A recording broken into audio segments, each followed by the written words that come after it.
Welcome to the Slop Temple. We pray this video helps. You start by verifying you control the account. Email and phone must be accessible so you can receive codes.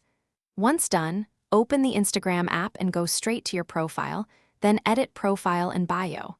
Make a note of any third-party services linked to that bio link, like Linktree or a website, because removing or changing them there can immediately affect the Instagram display. If you don't see the link, don't panic. Next, we dig into settings and history to recover it. Now you inspect the middle layer, settings and activity.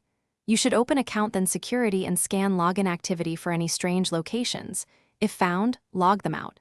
Next, go to apps and websites to see if the link came from a connected app, revoke and reauthorize carefully. Also check edit profile history and any drafts or clipboard managers where the old bio text might still exist.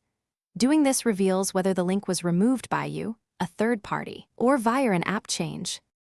To finish, re-add the URL, paste the full link into website or directly into bio, then save. If Instagram blocks or hides the link, clear your app cache, update to the latest version, and attempt again on desktop. Sometimes the web interface accepts what mobile rejects. If you still can't restore the link, use settings help report a problem to contact support and include screenshots. Quick troubleshooting tip. Test the URL in a private browser to confirm it's not flagged or redirected before re-adding. Thanks for watching. Consider subscribing if we helped you.